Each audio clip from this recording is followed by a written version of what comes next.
ইসলাম বলে এই ধোঁকাবাজির মাথাপিছু ইনকামের হিসাব ইসলাম কেয়ার করে না। ইসলাম তখনই একটা দেশের অর্থনৈতিক উন্নতিকে উন্নতি বলে যদি সেই দেশের ধনীদের সম্পদ দিয়ে গরিবদের প্রয়োজন যেদিন পূরণ হবে, যেদিন একটা দেশের মধ্যে ধনী আর গরিবের মধ্যে বৈষম্য কমে আসবে, যেই দেশের অর্থনীতির মধ্যে ধনী আর দরিদ্রের মধ্যে সম্পদের বৈষম্য কমবে, সেদিনই হলো প্রকৃত অর্থে দেশের অর্থনৈতিক উন্নতি হলো। মুহতারাম হাজিরিন, একটু এই জন্য আমি বলেছিলাম, আল্লাহ পাক এই জন্যই বলেছেন ইমানদাররা যদি ক্ষমতা পায় নামাজ কায়েম করার পরে 2 নম্বর কাজ কি করবে? আতাউজ যাকাত, যাকাত ভিত্তিক অর্থ ব্যবস্থা বাস্তবায়ন করবে। যাকাত ভিত্তিক অর্থ ব্যবস্থা বাস্তবায়ন করার অর্থ শুধু এটা নয়, শতকরা 2.5% নিয়ে গরিবের মধ্যে বন্টন করে দিবে, শুধু এতটুকু নয়। যাকাত ভিত্তিক অর্থ ব্যবস্থা বাস্তবায়নের মূল অর্থ হলেই ধনী আর গরিবের মধ্যে বৈষম্য এতটা আকাশ ছোঁয়া থাকতে পারবে না। একজনের মাটির নিচে থাকবে, আরেকজন আকাশ ছোঁয়া রাজপ্রাসাদে থাকবে।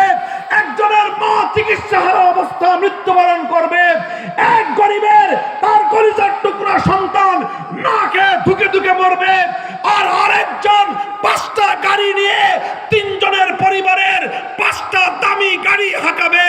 আল্লাহর কোরআন এই সকল বৈষম্য ভিত্তিক বৈষম্যমূলক সমাজ ব্যবস্থাকে স্বীকার করে না।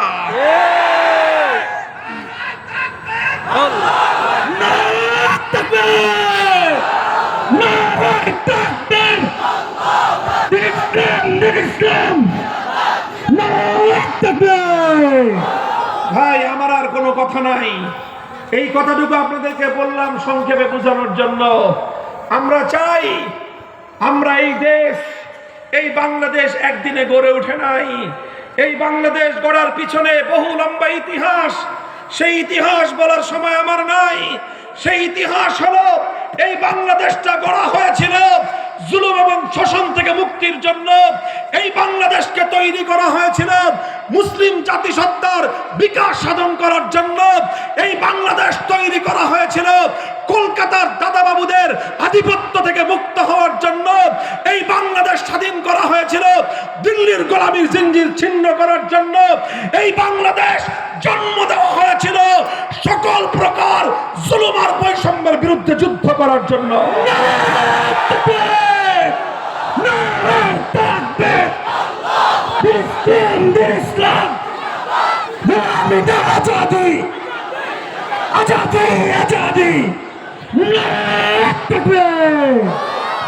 আমি যেই কথাটা বলতে চাই সর্বশেষ, যেই কথা বললাম, নামাজের মাধ্যমে সরকারি কর্মকর্তাদেরকে নীতিবান করে গড়ে তুলে দুর্নীতিমুক্ত সমাজ গড়া, যাকাত ব্যবস্থার মাধ্যমে অর্থনীতির বৈষম্য দূর করে একটা ইনসাফের সমাজ কায়েম করা। আমাদের বিপ্লবী শরীফ ওসমান হাদির জীবনের শেষ মুহূর্তের একটাই কথা ছিল, জুলুমের বিরুদ্ধে ইনসাফ প্রতিষ্ঠার লড়াই।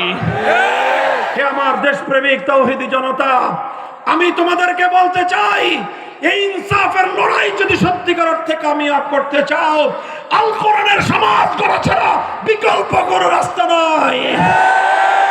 আমরা সমাজে অন্য সকলকে স্টেক দিয়েছি।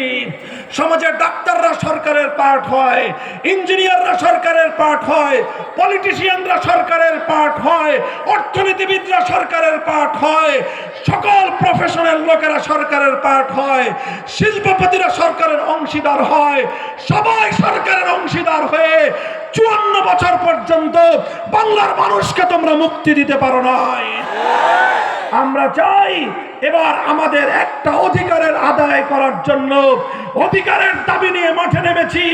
সেটা হলো অন্য সবাই থাকবে, কিন্তু আগামীর বাংলাদেশের রূপকল্প তৈরি করতে হলে বাংলাদেশের সরকার ব্যবস্থাপনায় সত্যিকার কোরআন হাদিসের গভীর এলেম সম্পন্ন আলেম ওলামাদের অংশীদারিত্ব চাই।